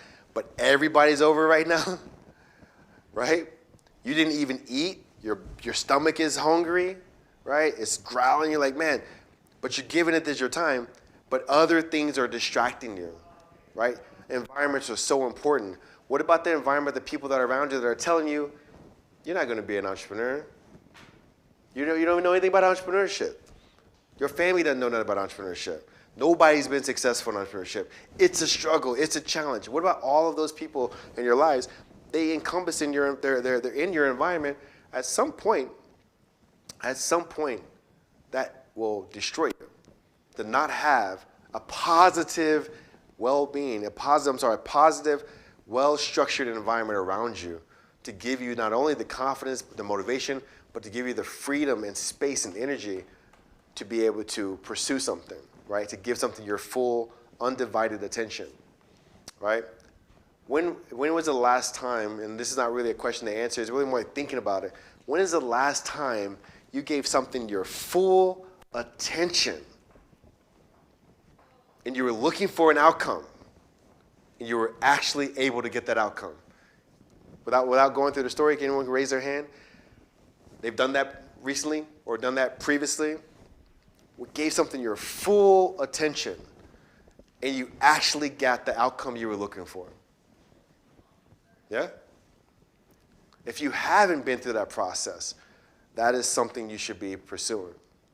Because entrepreneurship is about going through that process. And you're going to go through a lot of the process, a lot of changes, a lot of iterations. And you still feel like you're getting closer to the end goal, but you're not really there yet. And sometimes you may not reach that goal because you're on the same path, right? That is a challenge. That stops you from doing things. That just gets discouraging, right? That's something we want to make sure is not stopping you from moving through your journey. What about money management, right?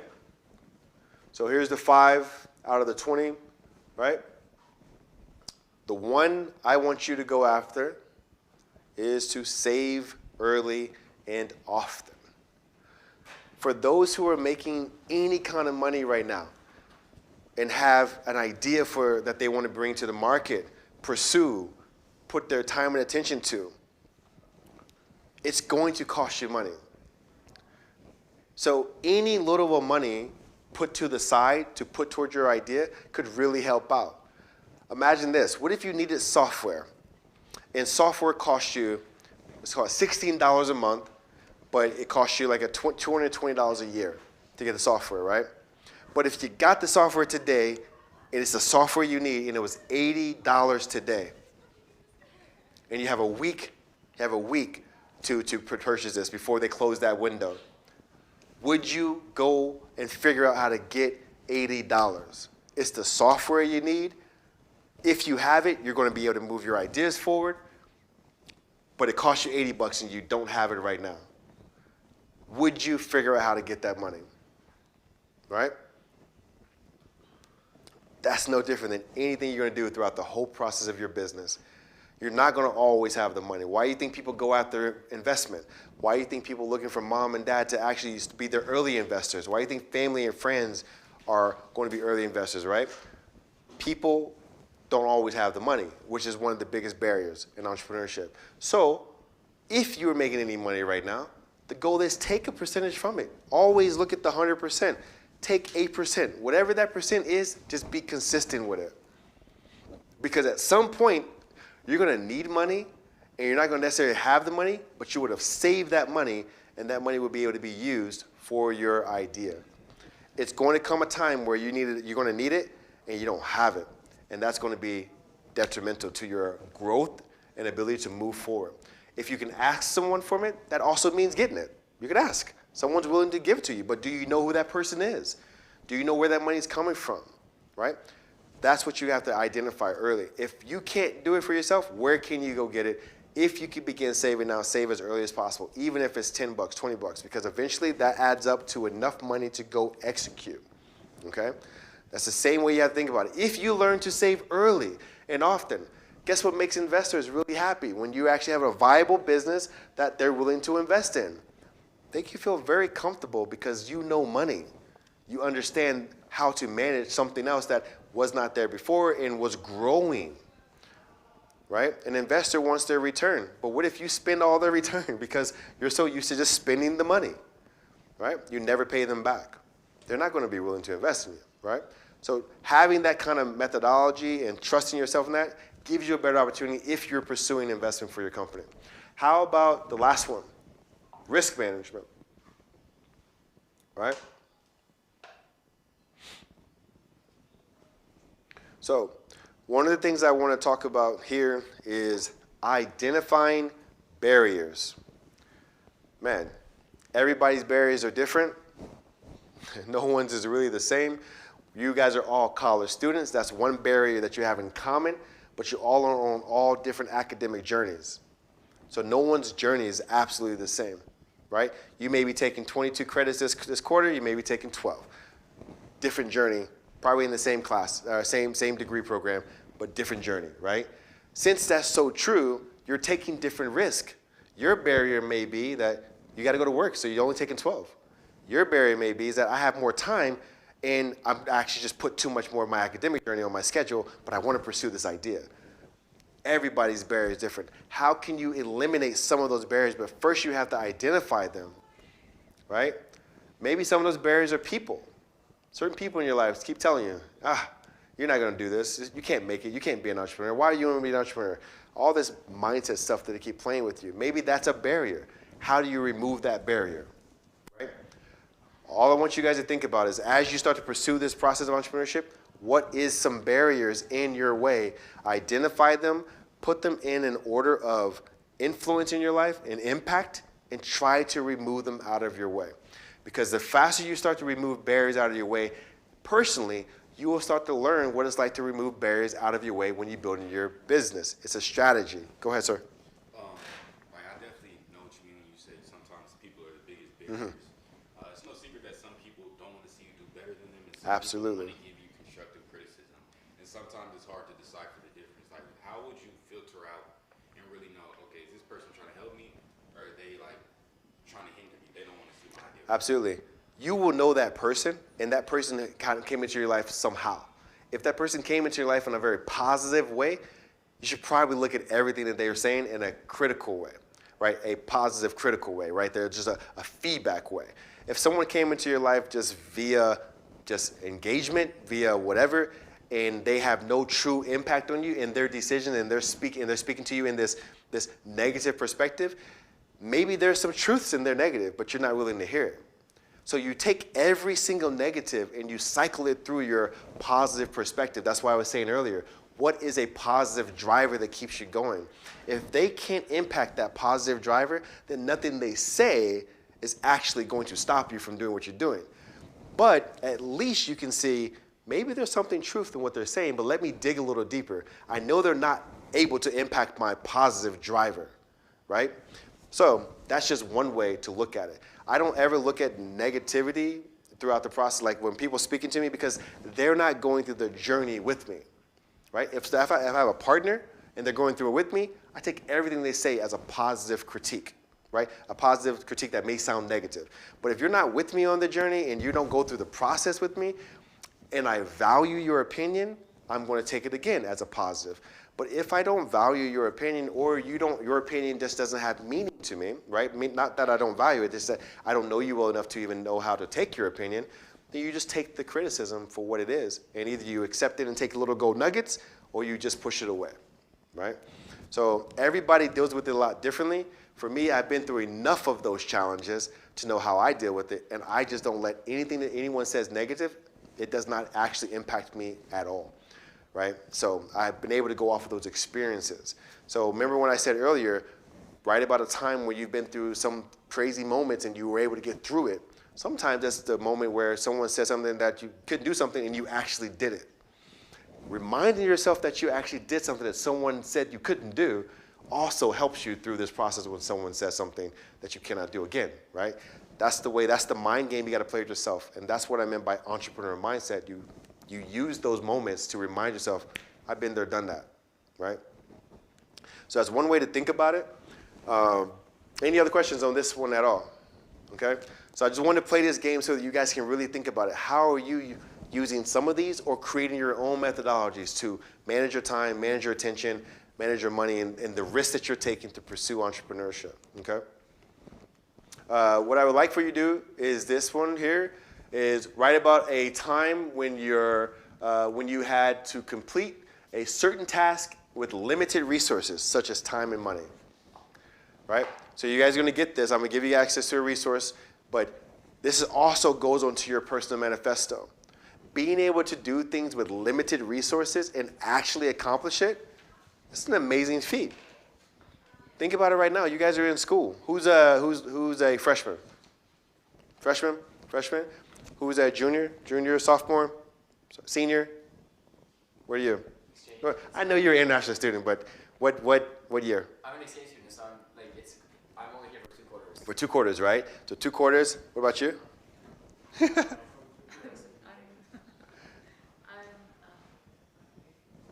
graduate long time. Oh, grad. So you're alumni, right? So you graduated already a long time ago, right? So everybody is at different stages, right? You've been able to figure out if you've accomplished something with limited time and limited money. I'm sure at some point you needed money and you weren't able to get it, but you were able to get something done. I'm sure you had no time to get something done, but eventually figured it out how to get it done. These moments in our lives are such valuable moments to not forget. You have to have them on the top of your head, because in entrepreneurship, there's always a challenge. It's always hitting you hard. And when you can go back to a moment, when you can remind yourself of something like that, it's going to be so valuable to help you move yourself forward, okay? So you guys are right about that in your manifesto. So we talked about these challenges, right? Lack of capital, lack of experience, in your market. Maybe there's existing competition, right? Maybe the commitment, time commitment's a lot, right? What about the risk of failure, right? Stress and uncertainty. These are just 6, right? 6 of these, the standard things that I could think of that I wanted to share with you guys is never going to go away. You're never going to have enough money for your business. Never. You're going to always need more to sustain. You're going to always need more to grow. You're going to need more to scale, right? You're going to need more to be able to just get off the ground, right? Competition's always there. You can never say you don't have competition. There's always somebody watching. Even if they're a market share leader and you're doing some amazing stuff, they're watching you. Why? Because they have resources. They have people. They have time. They have money that they can put toward this new thing that you created, and they can trump you very quickly, right? What about someone watching you get in? They figured out how to get in behind you because they had a little bit more resources. They had the technology. They're an expert. They just needed to see someone do it first. They're watching. There's always going to be competition, right? Even when you're having to maintain success, someone's watching. How are they doing it? We should do it too. And then let's add this to be a little bit different. People are always there, right? These things are always there. The risk of failure is always there. Time commitment is always there. So I just want you guys to see these challenges that are there. Put some things in front of them. Create opportunities to feel comfortable going through these challenges because they're going to be consistent.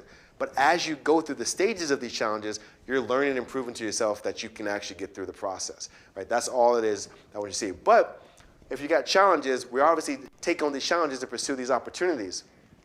So the opportunities I want to show you guys real quick, just a few opportunities, 6 opportunities I think are reasons why people pursue entrepreneurship, right? Have more flexibility, right? Use their creativity, right? Establish independence, financial reward. There's lots of people who just want to do it to make money.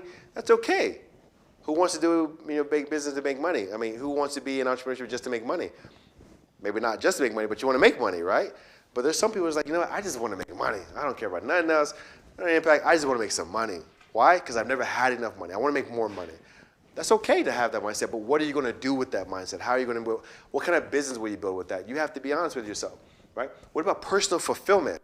Maybe it's just, you know what, I've been through a lot of stuff. I've started companies before, or I've already been through some successes. I just really like this. I want to do it again. I want to do it again and again and again, right? Or I just want to be fulfilled. I want to feel like I actually accomplished something. That's okay. Okay? What about developing a network, right? Maybe you don't want to do business today, but you want to gain a lot of skills and understanding so that when you do, you know how to communicate that to people who could possibly help you, right? That's highly important, right? So these are some opportunities that you can think about. List your own opportunities that you're searching for and see if you can kind of measure up your life structure, the process you're going to go through after seeking those opportunities, right? I told you guys before, one of the things that drove me was I just had kids. I wanted to do something different. I wanted to provide a different lifestyle, so therefore I knew entrepreneurship was the only way I could do that, so that's why I pursued entrepreneurship. Okay? So there's only 2 more things I'm going to share with you real quick. Self-awareness. Self-awareness is very simple. We talked all about it today. Okay? Since I'm going to give you the presentation, I'm going to fly through this one. But self-awareness is already been defined. All of us have our own versions of self-awareness, our own understandings and own perspectives. But having self-awareness will also help you become more aware of others. So remember when you asked me, how do you deal with other people? Be more self-aware first and foremost. How do you take criticism? How do you take people's perspectives, right? Everybody has their own perspective. But what do you do with that perspective, right? Self-awareness means conscious knowledge of knowing one's own characters, feelings, motives, and desires. But also, if you're more self-aware and you know your own motives and desires, you'll know the motives of others. You can identify it much quicker, okay? So another thing to do is practice self-awareness. How do you practice self-awareness? Use this scorecard that I'm going to show you, right? Very, very simple. I say simple because I want you guys to think about it simple, but it's not simple. Okay, I want you to think about how easy it is to begin the process, right? Yep. Be open. Tell people, like you said earlier, tell people about what you want to do. Be open, right? Be authentic. Tell them why you want to do it, why it's important to you, right? Be mindful. Be mindful that, you know what, not everybody's going to want to help you. Not everyone's going to want to contribute. Not everyone can contribute. Not everyone wants to listen to your entrepreneurial stories. Not everybody wants to provide resources, right? Whatever it may be mindful of others, right? Because those people, there's some people that may want to hang out and just be along your journey until you have success. And hey, I was here, let me get a little piece of that. There's all kind of people like that, right? So just be mindful of the people around you, right? But also be mindful of yourself. Be resilient. As we've been talking this whole time, things are going to push against you. How do you push back? Right? How do you push back? The other one, so another video that you're going to get access to, it's amazing. So the deliverable I want you to add to your personal manifesto is to write about your best skills and attributes and abilities. You should do this. If you don't know what your best skills, attributes, and abilities are, how can you explain them to somebody else? How can you be the right founder for the kind of company that you want to build? What skills do you bring to the table? What skills do you not have, right? Also, write about areas where you lack knowledge, right? What skills don't you have? Because the skills that you don't have, if you can work on them, yeah, go ahead, do that. But guess what? If you can find someone else to maximize that area that you lack, perfect. Bring them onto the team. Now you have a reason to understand why someone else can or cannot join you, right? If you have a plethora of skills, well, figure out how you can delegate some of that to other people who have a better desire for it or abilities to move things forward, right? So that's good. So you guys are going to do that. The last thing I want to talk to you about is self-design. We've mentioned imposter syndrome, right? If you haven't done something, but you want to be something and become something, it is very hard to tell people around you that you want to do that. Hey, I want to be a doctor. Well, you ain't even gone to school yet, man. Well, I want to be a doctor. Well, I don't see how you're going to do it. People will tell you that very quickly. But you tell yourself you want to be a doctor, then you better believe you got to go through the process of becoming a doctor, right? No different than entrepreneurship. In entrepreneurship, this is one of the, I said one of the earlier things was loneliness. When we talk about imposter syndrome, I believe it's like the second worst thing. Loneliness is the first, honestly. Because you're doing something all by yourself. You're the only one who can critique yourself and get yourself from one step to another. But what if you are also telling yourself, well, freak, man, I got here, but, man, I'm not really an entrepreneur yet. Man, I can't even call myself that. I don't think I haven't had enough success yet. Man, my program that I'm building is not the right program. Man, my product is not the right product. Everyone's telling me that I got to build something different. Imposter syndrome kicks in. So this is where self-design starts to be something that you can utilize to understand that imposter syndrome is part of the process. You are not an entrepreneur today. You're becoming an entrepreneur. You're establishing yourself. So it's okay to be someone that you're not. No one's going to grade you. No one's going to give you a quiz. No one's going to give you a midterm. No one cares. It's up to you. So it's for you to design yourself to be the best version of yourself. That's what self-design is. The process in which you prepare in becoming the highest and truest expression of yourself, whatever that may be for you, right? It's the process taken, right? So here's a way that you can help yourself through that process, right? Another scorecard. First thing, attitude. Show it, man. I want to be an entrepreneur. Carry that attitude every single day. Why? Because an entrepreneur has to have that, because the moment that you don't have it, someone's going to go and give you their attitude. It's very, very easy for someone to look at you and say, no, I don't believe it. But if you tell them every single day and you always are walking the talk and you're doing the part, no matter how much success you have or don't have, someone's going to look at you and be like, man, that person got something that's different than that person over there. You're a little bit different. You have an attitude about yourself that you carry, right? What about your actions? You could talk about being an entrepreneur all you want. When you don't do nothing, it's really up to you. You can gain the skills. It's great to gain the entrepreneurial skills, but to gain the entrepreneurial skills and not apply them, Once again, you cannot call yourself an entrepreneur, right? But gaining those skills and applying those skills, that's what we want to see, okay? Approach. The approach you take is very important. It's going to be a windy road, but if you're going to keep going through the process, don't always stay on the same journey. You do the same things the same way, you never actually get anywhere. We know that, right? Do the same things the same way, never get there. So your approach, be flexible, be willing to adjust, because your journey is going to change, so you have to change, right? When you do make your first $100, your first $1,000, whatever it may be prideful about it, talk about it, share it, be grateful. But your approach to that is, okay, how do I do it again and again and again and again, right? Your attributes, understanding your attributes, being honest to yourself, respecting the value that you do offer, but also understanding what you don't have brings a lot of humility to yourself. If you don't have that humility, it's okay. But what I want you guys to do is gain that humility and truly understand how to use it to your advantage, okay? That's what self-design is all about, okay? So we talked about entrepreneur, we talked about what? We talked about entrepreneur mindset, we talked about entrepreneur spirit, we talked about an entrepreneur journey, and we talked about the entrepreneurial self-awareness, and we talked about self-design. What I want you guys to do, you can have this for later, we're not going to do it here, but is to do a personal SWOT analysis. A personal SWOT analysis is nothing more than your strengths, champion your strengths, being honest about your weaknesses, where your opportunities are, and what are some potential threats in your way, okay?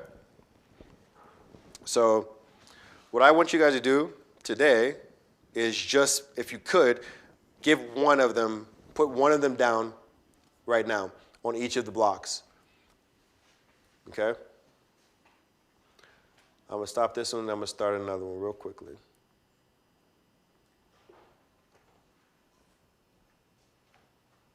And we're basically done. We said we wanted to be done by 7. We're literally done by 7. So stick with me here. QX, there we go. Okay. So take just maybe 1 minute, write down one of your strengths, one weakness, one opportunity you feel is there that you have, and one threat. It'd be great if you can just throw as many you can eventually, but right now just walk away with at least one that you can think about, okay? As you guys do that, I'm just going to go ahead and give you guys a little bit more. As you sign up for this worksheet, this resource document, you get access to the rest of the mastery. What I want you to do is write about a time when you were in extreme pressure circumstance or a situation, right? And how were you able to handle it? Knowing how you can handle extreme pressure situations is going to be very, very important throughout the process. We're going to go through some extreme situations. Sometimes it's going to be a moment where maybe you have a partner who joined you and then they want to quit. That's an extreme situation. Why do they want to quit? How does that impact you? How do you handle a situation like that? One day you're going to make $10,000 and then you're going to lose all that money because you had to spend it on something else and you're not going to gain $10,000 back. What do you do with that situation? How do you keep your company up, right? One time you're going to spend a lot of money on building your company and then guess what? That idea doesn't work and you want to do something else. Extreme pressure situation. How do you handle it?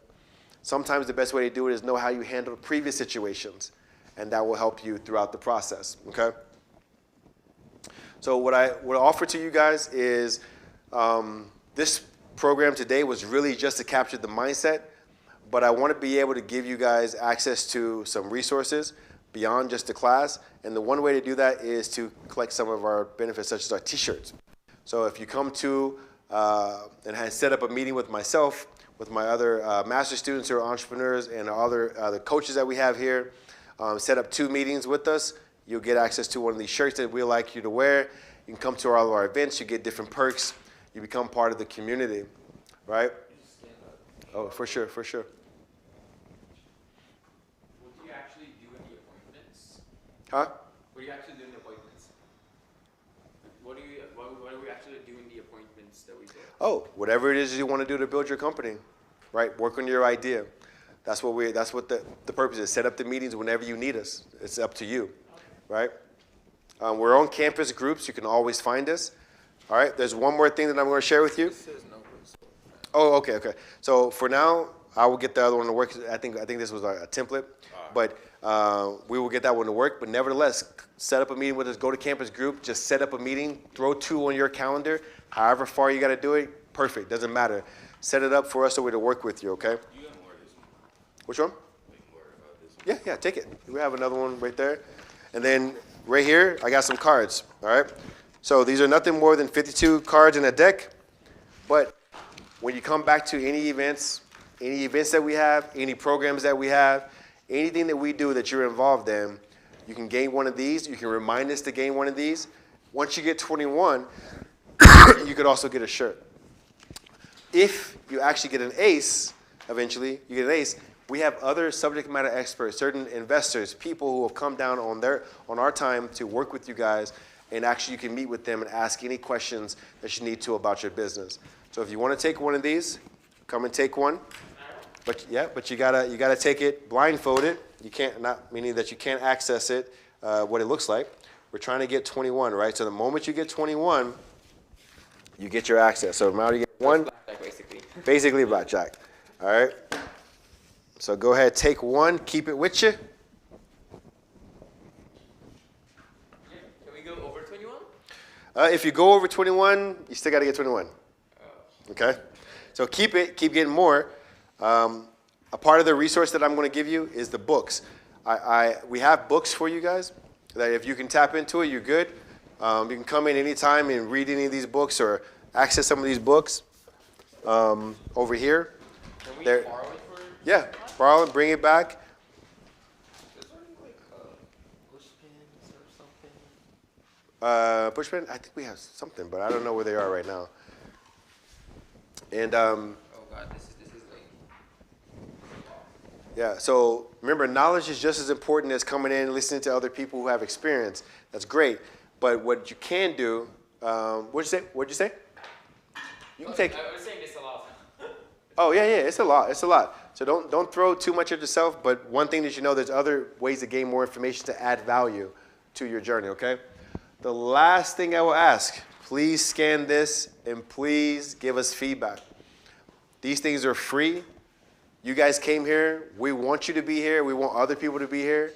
So please scan this and give us feedback on this, your honest feedback.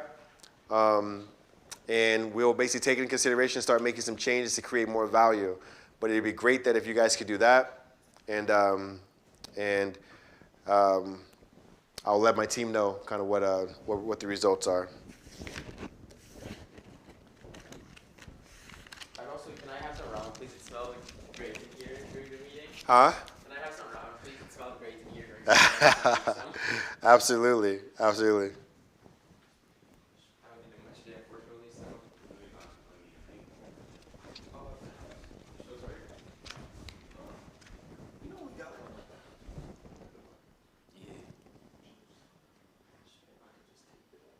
Great lecture, though, so I appreciate you. Oh, for sure. I definitely hope to tell you about my current businesses, like when I get the chance, I guess. Yeah. I'll be up here more. The next ones that we're working on, everything starts. We're working on presentation decks and pitch decks. Okay. And so they're every Wednesday we're having a program, a workshop. So just come through, but we're gonna go through every slide, even if it's just building your early stage stuff of it. Great. Getting the business idea out your head. Set up other meetings with us. Doesn't matter what it is, but go through the program. We're also gonna be working on pitch videos. So we have access to other equipment. You can do your pitch video, structure that. But these are assets that you're going to need anyways to adjust and change and just get better at. But that's going to help you through your journey. So if we can get it done now before you go act upon everything, let's get it done. Okay? Quick question. Yes, sir. Do you like offer ideas? Do you offer idea generation? So like for example, I want to like get involved, but I just don't know. Like, So today, the last one that I didn't add on here was idea generation. okay. How to come up with ideas. Okay? Right. So- like you offer if I like book an appointment about that. Yeah, and we go through just that. Because like,